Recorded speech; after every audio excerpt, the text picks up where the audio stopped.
keberadaan maksiat, kedurhakaan kepada Allah apapun bentuknya, itu tidak diciptakan oleh Allah Subhanahu wa taala. Ini akidah salah satu kelompok Qadariyah. Kemudian di tengah mereka ada ulama Ahlus Sunnah. Dan dia paham perkataan Qadariyah ini. Lalu beliau menyampaikan bantahan dengan kalimat yang mirip. Beliau mengatakan, Maha suci Allah dari terjadinya sesuatu di bawah kerajaannya, sementara itu di luar kehendaknya. Dan itu membungkam syubhatnya Qadariyah. Karena kita yakin bahwa Allah Ta'ala Maha kuasa atas segala sesuatu. Dan dia adalah Raja langit dan bumi. Raja bagi seluruh makhluknya. Maka tidak mungkin ada kejadian di alam ini yang terjadi di luar kehendak Allah Subhanahu wa taala. Ini prinsip yang pertama. Kemudian prinsip yang kedua, kita wajib meyakini bahwa Allah Subhanahu wa taala memiliki hikmah al-balighah. Hikmah yang sampai pada titik puncak. Artinya semuanya didasari oleh hikmah Allah Subhanahu wa taala. Sehingga wajib bagi orang yang mempelajari tentang masalah iman kepada takdir untuk mengimani, mengakui bahwasanya Allah Subhanahu wa taala memiliki hikmah yang sempurna, yang bisa jadi atau yang tidak mampu dijangkau oleh manusia seutuhnya. Sehingga manusia berusaha untuk mempelajarinya, mencari dan mengejar hikmah-hikmah itu. Dia hanya mengetahui sebagian dan banyak yang tidak dia ketahui. La yumkinu lil basharil al-bulughu ilaihi. Tidak mungkin bagi manusia untuk bisa menggapai semua hikmah itu, walal wusulu ila kunhiha, atau memahami bagaimana bentuk hikmah itu secara keseluruhan. Wa hadzal ma'na yaj'alul mar'u mudrikan likusurihi fil idraki wa ma'rifatil asrar. Dengan prinsip ini, maka orang akan mengakui kalau dirinya adalah orang yang memiliki keterbatasan dalam memahami setiap rahasia takdir. Yang itu semuanya tidak lepas dari hikmah Allah Subhanahu wa taala. Ini prinsip yang kedua. Sehingga dengan prinsip yang pertama, kita mengakui tidak ada apapun di alam raya ini yang keluar dari kehendak Allah. Dengan prinsip yang kedua, bahwa ketika Allah berkehendak dan menciptakan sesuatu, Allah Subhanahu wa taala mendasari ciptaannya dengan hikmahnya. Tidak ada yang keluar dari hikmah Allah Subhanahu wa taala. Artinya perbuatan itu bukan perbuatan main-main, bukan perbuatan sembarangan, bukan perbuatan tanpa dasar, tapi perbuatan yang didasari dengan hikmah Allah Subhanahu wa taala. Dan karena hikmah itu hikmah yang sempurna, sementara hamba tidak mampu untuk menggapai keseluruhannya, maka hamba hanya bisa mengetahui sebagian dan banyak yang tidak dia ketahui. Kemudian prinsip yang ketiga, kita wajib meyakini bahwa keadilan Allah itu sempurna. Allah itu zat yang maha adil, dan bagian dari nama Allah Ta'ala adalah Al-Adl, zat yang maha adil. Dan Allah tidak pernah mendolimi hambanya, baik di masa silam maupun di masa mendatang. Allah tidak mendolimi hambanya. Karena Allah menyatakan bahwasanya Allah tidak mendolimi siapapun. Karena itu, bagi orang yang belajar takdir, dia harus mengetahui bahwa segala sesuatu yang Allah takdirkan itu tidak ada bentuk kezaliman sepeser pun. Karena Allah tidak butuh untuk mendolimi hambanya, dan Allah maha sempurna dengan seluruh ilmu dan hikmah yang dia miliki. Maka jamaah yang dimuliakan Allah Subhanahu wa taala, Allah haramkan dirinya untuk berbuat zalim. Allah berfirman dalam hadis qudsi, Ya ibadi inni haramtu zulma ala nafsi wa ja'altuhu muharraman bainakum fala tazalamu. Wahai para hambaku, aku haramkan untuk berbuat dolim bagi diriku, dan aku jadikan perbuatan dolim itu haram bagi kalian. Fala tadzalamu, karena itu janganlah kalian saling mendolimi. Sehingga tidak ada ciptaan Allah, takdir Allah yang itu bentuknya kezaliman. Maka dari sini, dari prinsip yang ketiga ini kita bisa memahami bahwa Allah menciptakan segala sesuatu sebagaimana yang Dia kehendaki, dan gak ada yang memprotes kehendak Allah karena Dia maha kuasa atas segala sesuatu. Yang kedua, semua ciptaan Allah itu didasari dengan hikmah, bukan kegiatan yang sifatnya sembarangan, yang tidak ada aturan, asal-asalan, main-main. Maha suci Allah dari semua kondisi ini. Yang ketiga, Allah Subhanahu wa taala semua perbuatannya adalah keadilan, sehingga tidak ada takdir Allah yang berisi kezaliman. Kemudian prinsip yang keempat yang perlu diketahui oleh orang yang belajar tentang masalah iman kepada takdir, dia harus mengakui bahwa Allah Azza wa Jal mengilmui segala sesuatu. Annallaha bikulli syai'in muhit. Bahasanya Allah Ta'ala ilmunya meliputi segala sesuatu. Artinya gak ada apapun kejadian di alam raya ini yang keluar dari pengetahuan Allah Subhanahu wa taala. Allah tahu yang telah terjadi, yang sedang terjadi, dan yang akan terjadi, dan bagaimana yang akan terjadi ini ketika terjadi. Sehingga dengan ini kita meyakini gak ada yang terlupakan dari apa yang telah ditetapkan oleh Allah Subhanahu wa taala. Dan gak ada bagian yang dimana Allah Subhanahu wa ta'ala tidak mengetahuinya. Karena Dia bikulli syai'in alim, mengetahui segala sesuatu. Tayyib. Prinsip yang kelima. Dalam memahami takdir, dalam belajar masalah takdir, kita perlu mengakui bahwasanya akal manusia itu penuh dengan keterbatasan. Karena dia penuh dengan keterbatasan, sehingga dia tidak mampu untuk menjangkau melebihi dari batasnya.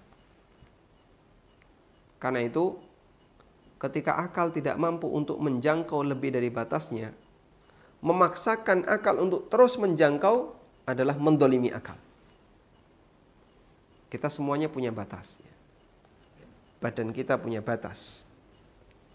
Makanya ketika orang bekerja dan itu melebihi dari kemampuan fisiknya, berarti dia mendolimi dirinya sendiri.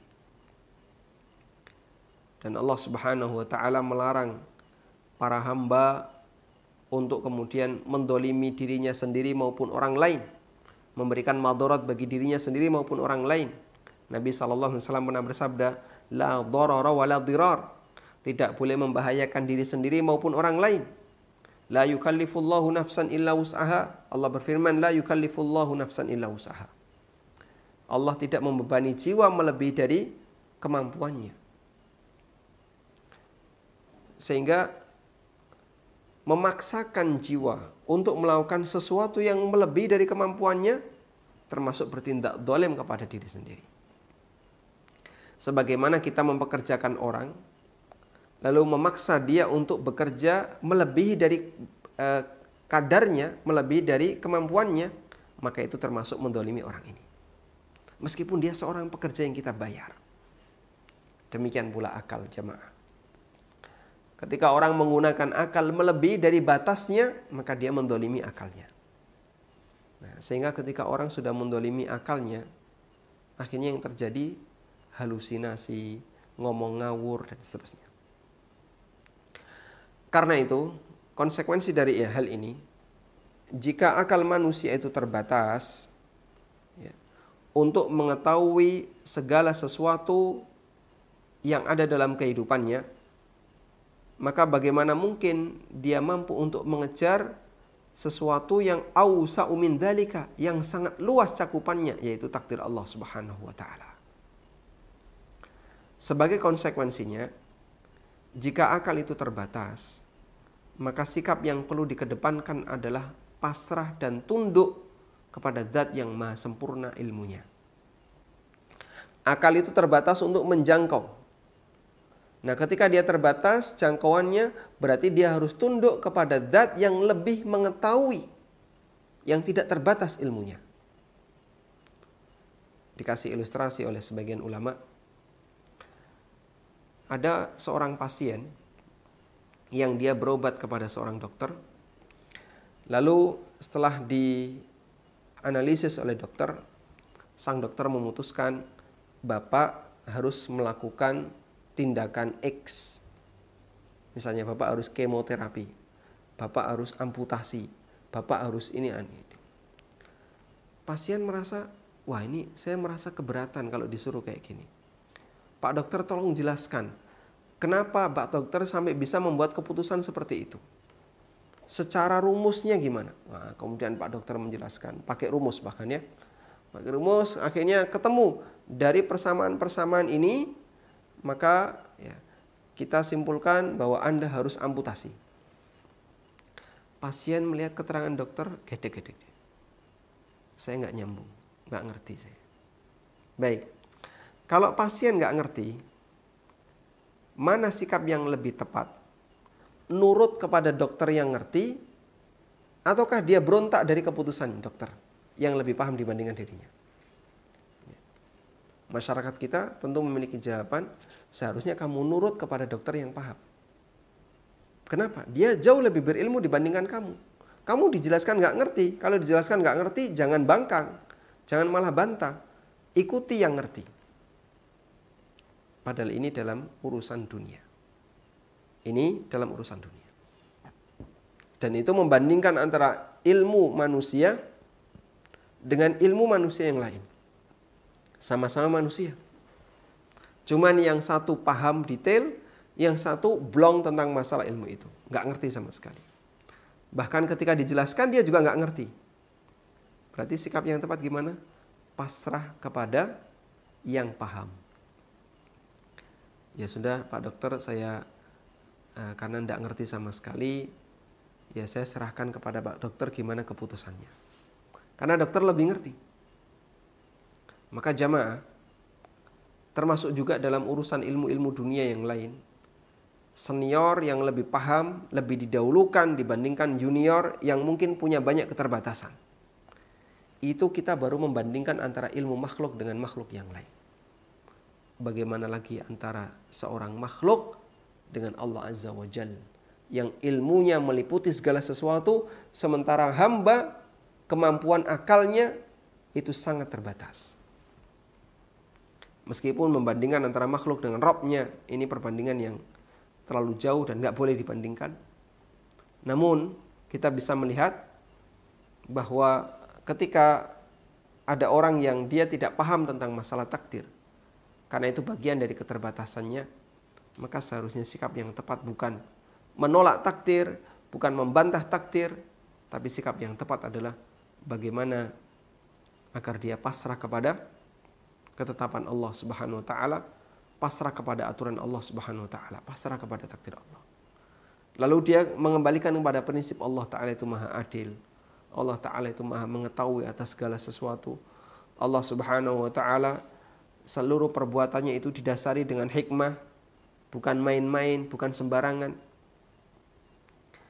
Dan beberapa prinsip yang lainnya. Sehingga dengan cara ini jamaah, maka ketika orang belajar masalah iman kepada takdir itu akan lebih terarah. Bagian ini boleh, bagian ini tidak boleh. Bagian ini melanggar prinsip yang X, bagian ini melanggar prinsip yang Y, dan seterusnya. Tayyib. Ini yang perlu kita garis bawahi terkait prinsip mempelajari iman kepada masalah takdir. Selanjutnya, kaum muslimin yang dimuliakan Allah Subhanahu wa taala, tentang iman kepada takdir itu ada 4 rukun. Iman kepada takdir itu ada 4 rukun. Rukun itu apa Pak? Unsur utama. Yang jika ini gagal salah satu, maka berarti dia gagal untuk beriman kepada takdir. Sebagaimana ketika orang gagal rukun sholat, maka dia dianggap tidak sholat, sholatnya batal. Demikian pula ketika orang beriman kepada takdir, tapi dia gagal salah satunya, salah satu dari 4 rukun ini, maka dia sudah tidak dianggap, atau dia tidak dianggap sebagai orang yang beriman kepada takdir. Apa rukun beriman kepada takdir? Rukun beriman kepada takdir ada 4. Yang pertama adalah al-ilmu. Yang kedua al-kitabah. Yang ketiga al-masyiah. Yang keempat al-khalqu. Al-ilmu, al-kitabah, al-masyiah, al-khalqu. Ilmu, kitabah, al-masyiah, al-khalqu. 4 ini adalah rukun beriman kepada takdir. Ada satu syair yang menjelaskan tentang rukun beriman kepada takdir. Ilmun kitabatu maulana masyiatuhu kada khalqun wa huwa ijadu wa tamkinu. Rukun takdir ada 4, yaitu ilmu, kemudian kitabah, masyiah, dan khalqun. Tayyib. Sekarang kita akan lihat rukun yang pertama, yaitu rukun al-ilmu. Yang dimaksud dengan rukun al-ilmu, beriman kepada takdir, rukun yang pertama adalah rukun ilmu. Maknanya adalah meyakini bahasanya Allah Subhanahu wa taala alima kulla syai'in qabla wuqu'ihi. Mengetahui segala sesuatu meskipun dia belum terjadi. Allah mengetahui segala sesuatu meskipun dia belum terjadi. Sehingga orang yang beriman kepada takdir, dia harus mengakui bahwasanya Allah Subhanahu wa taala mengetahui segala sesuatu sebelum itu terjadi. Dan ada 2 kelompok yang menyimpang dalam masalah ini. Pertama adalah kelompok falasifah, kalamiyah, dan diantaranya adalah Mu'tazilah, yang mereka menolak sifat ilmu bagi Allah Ta'ala. Mereka mengakui Allah itu alim, zat yang maha mengetahui, tapi mereka menolak sifat mengetahui bagi Allah Ta'ala. Kemudian kelompok yang kedua adalah Ghulatul Qadariyah. Kelompok Qadariyah yang ekstrim. Mereka menolak bahasanya Allah Ta'ala mengetahui segala sesuatu sebelum terjadi. Sehingga menurut mereka, Allahu la ya'lamu af'alal ibadi illa ba'da wuqu'iha. Allah tidak mengetahui perbuatan hamba kecuali setelah terjadi. Dan itu adalah keyakinan Qadariyah Ghulat. Qadariyah ekstrim. Dan para ekstremis Qadariyah ini, Qadariyah yang Ghulat ini, mereka menolak ilmu Allah Subhanahu wa taala. Sehingga akidah mereka adalah akidah bada'ah. Apa itu akidah bada'ah? Allah baru tahu setelah sesuatu itu terjadi. Dan ini akidah kekufuran. Sebagaimana yang disebutkan dalam hadis yang kemarin kita baca, bahwa Ibnu Umar radhiyallahu anhuma pernah didatangi oleh orang Basrah. Ketika di Basrah ada orang yang pertama kali melakukan penyimpangan dalam masalah takdir, yaitu Ma'bad al-Juhani.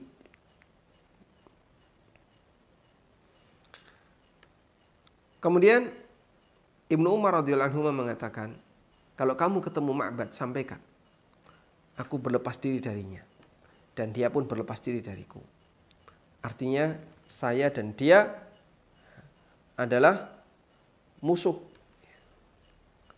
Ibnu Umar mengatakan saya dan dia adalah musuh, karena keyakinan dia keyakinan kekufuran. Baik. Sehingga pelanggaran dalam masalah ini tidak meyakini bahwa Allah Subhanahu wa taala telah mengetahui segala sesuatu sebelum Allah ciptakan, itu termasuk di antara bentuk mengingkari iman kepada takdir. Kemudian rukun yang kedua adalah al-kitabah. Mencatat. Maksudnya adalah annallaha kataba kulla syai'in mimma huwa kainun aw ma yumkinu ay yaqa'a fid dunya.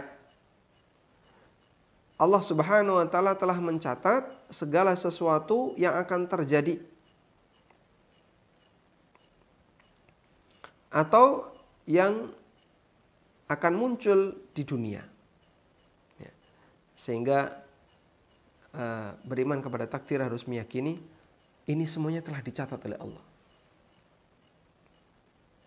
Rufi'atil aqlam wa jaffat as-suf wa jaffat, bahasanya pena catatan takdir itu telah kering. Dan suhuf, kertas-kertas catatan takdir itu telah kering. Rufi'atil aqlam, penanya telah diangkat, catatannya telah kering. Artinya nggak ada perubahan. Rufi'atil aqlam wa jaffatis suhuf. Pena catatan takdir telah diangkat dan suhufnya, catatan takdirnya telah kering tintanya. Dan itulah akidah Ahlussunnah wal Jamaah sebagaimana yang disebutkan dalam hadis yang sahih bahwasanya Allah Subhanahu wa taala mencatat segala sesuatu 50.000 tahun sebelum Allah menciptakan langit dan bumi. Yang pertama kali yang diciptakan oleh Allah adalah Al-Qalam, pena pencatat takdir. Qala lahu, kemudian Allah berfirman kepada Al-Qalam, uktub, tulislah wahai qalam. Maka Al-Qalam ini bertanya, ma aktub, apa yang harus aku tulis? Qala, kata qalam, kata Allah Ta'ala, uktub ma huwa kainun ila yaumil qiyamah. Tulis segala sesuatu yang akan terjadi sampai kiamat. Fama asabal insana lam yakun liyukhti'ah wa ma akhta'ahu lam yakun liyusibah. Sehingga yang akan mengenai manusia nggak mungkin meleset meskipun dia sudah berusaha untuk menghindar. Dan apapun yang ditakdirkan tidak akan kena manusia, lam yakun liyusibah, nggak mungkin itu akan terkena kepadanya. Jaffatil aqlam wa tawiyat as-suhuf. Pena itu sudah kering dan catatan takdir telah ditutup. Nah,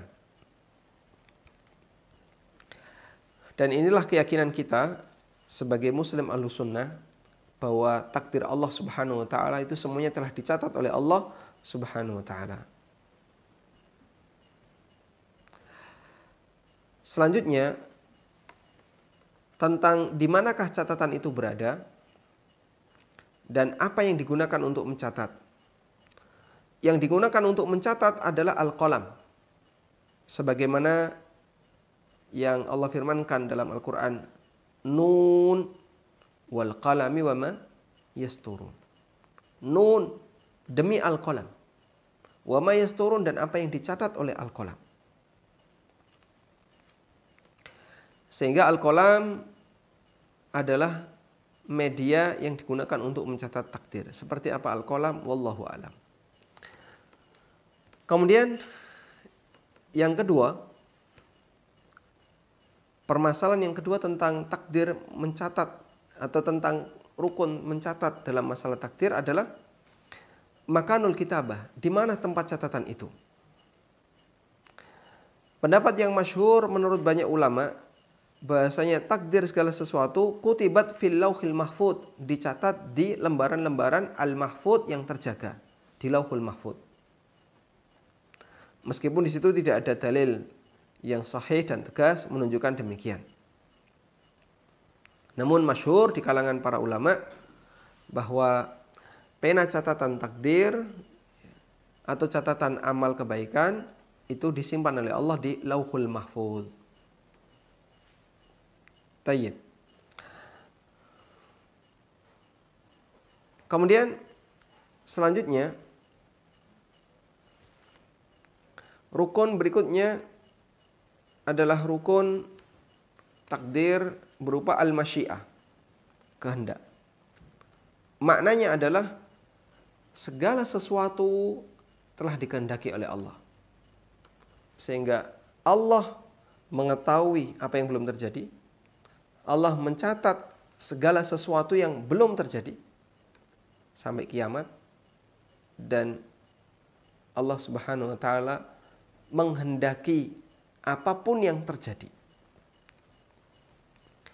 Sehingga untuk rukun yang ketiga, yaitu rukun masyiah, maknanya adalah bahwasanya Allah Subhanahu wa taala menghendaki kulla syai'in mimma waqa'a wa sayaqa. Allah menghendaki segala sesuatu baik yang telah terjadi maupun yang akan terjadi. Wa annahu la yaqa'u syai'un fil wujudi illa bimasyiati. Dan tidak ada sesuatu yang wujud yang bisa terjadi kecuali dengan kehendak Allah Subhanahu wa taala. Sehingga rukun kehendak itu adalah meyakini bahwa segala sesuatu yang ada di alam ini terjadi karena kehendak Allah. Tayyib. Kemudian rukun yang keempat adalah rukun al-khalqu, artinya Allah yang menciptakan. Maknanya adalah segala sesuatu yang ada di alam raya ini, maka Allah lah dia sang penciptanya. Dan tidak ada yang keluar dari ciptaan Allah Subhanahu wa taala sebagaimana tidak ada yang keluar dari kehendak Allah Subhanahu wa taala. Baik, kita ulang ya. Rukun beriman kepada takdir. Al-ilmu wal kitabah wal masyiatu. Al-ilmu wal kitabah wal masyiah wal khalqu. Allah mengetahui apapun meskipun dia belum terjadi, meskipun makhluk itu belum terjadi. Yang kedua, Allah telah mencatat semua takdir yang akan terjadi di alam raya ini.